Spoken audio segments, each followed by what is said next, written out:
I'm Madison and welcome back to my channel, Mad Crafty. If you have old and maybe damaged books that are just sitting on the shelf collecting dust and you kind of don't want to get rid of them but you want to do something useful with them, then this video is for you. I'm going to show you 10 ways to repurpose these books. Let's do it. Okay, number one, we're gonna start with what in my eyes is the obvious first idea, bookmarks. It's really very simple. All you have to do is take one of the pages that is possibly ripped or already halfway out because your child ripped it apart, etc.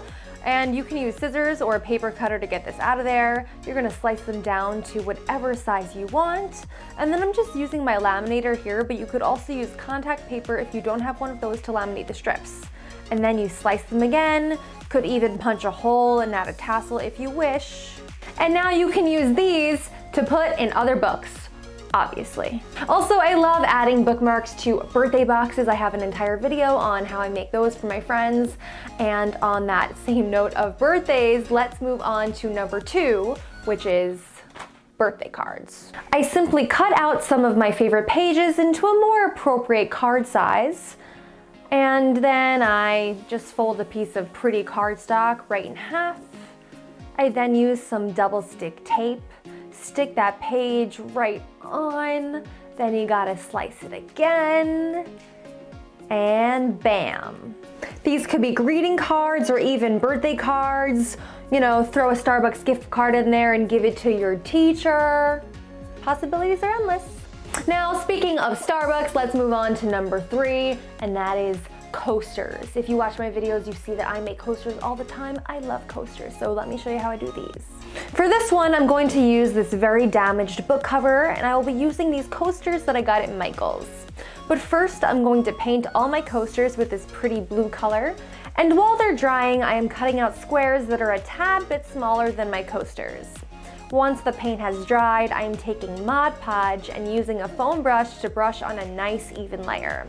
I then carefully apply the square piece I cut out, making sure it's down packed and there are no bubbles. Then I go back in with a lighter layer of Mod Podge. Hard coat Mod Podge would be the best for coasters, by the way, but I ran out, so I'm just using the plain gloss. And then you're going to put a nice even layer on top, making sure the whole coaster, including the sides, are covered. Once they're all dry, I like to put little sticky circle pads on the bottom, and you have yourself some fabulous coasters, perhaps made with your favorite book as a child. Or if you don't want to use them as coasters, you could put them on your, I don't know, desk or leaning against a wall or something, and they're just pretty decorations. Okay, now on to number four, which might be my favorite. A party or bedroom banner. I left mine plain, but you could easily add words to write someone's name, or you could just leave it plain and hang it in your room, or maybe you have a library in your house or a nursery. I did use my Cricut Maker to do this, but you could totally cut these out with scissors in any banner shape you wanted, and then just thread some string through and hang it up wherever you want. And now that we're talking about parties, let's talk about number five, which is simple yet effective, and that is large circle confetti. Again, I used my Cricut to make those circles, but you could easily use a circle punch and get the same effect out of, you know, some ripped pages. These could be great for a fun photo shoot or even sprinkled all over a table during a party. Or if you have a book that has some pages of just, you know, typed out words, you can use those pages, make some really fun confetti. You could also string this and hang it up, and I don't know, the possibilities are endless. Don't throw your books away. Upcycle. Anyway, again, on the topic of parties, let's go to number six, which is paper crowns. All I'm doing is cutting out triangles from various parts of my books, using a stapler or a strong adhesive glue to layer them on top of each other like this, and just, you know, adding some fun embellishments here. You could also do the traditional cone-style party hat, add a pom-pom to the top. I could see this being really cute if maybe you started a book club and you're finishing your book and you're having a little party and you make everyone like little fun crowns. I don't know. I would like it. So yeah, paper crowns, fun for kids, fun for adults, fun for everyone. Okay, let's talk about number seven, earrings. Yes, earrings. Again, this one is going to be very easy and it might look a little more professional if you use a Cricut, But all I did was choose some earring shapes that I wanted on Cricut Design Space, really basic here, I'm just using circles. I'm cutting out 2 layers so that I can stack them together like this. I get out my earring findings, pick out a jump ring. I put a jump ring through them. I add my fishhook earring and earrings.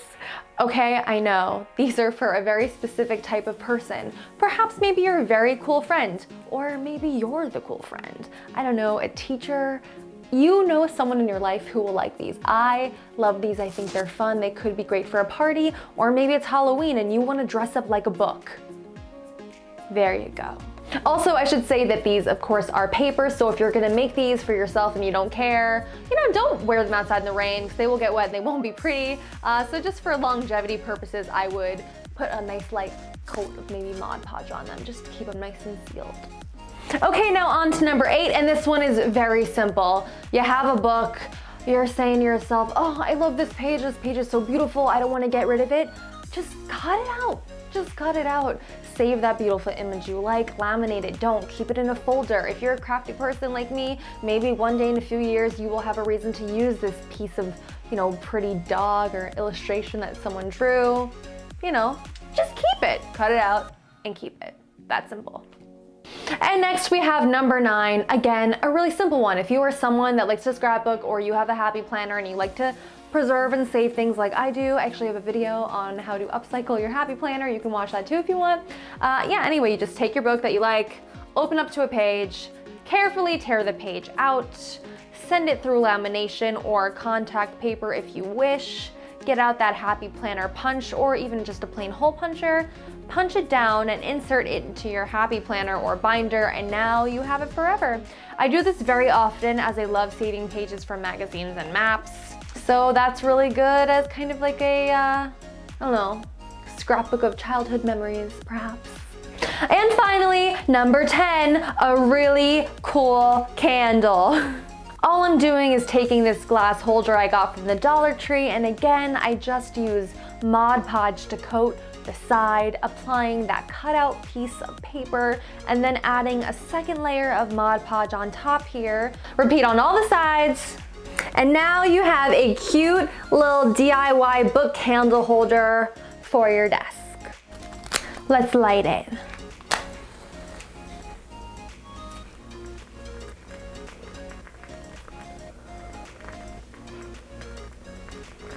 So fun. Again, another great gift for a teacher.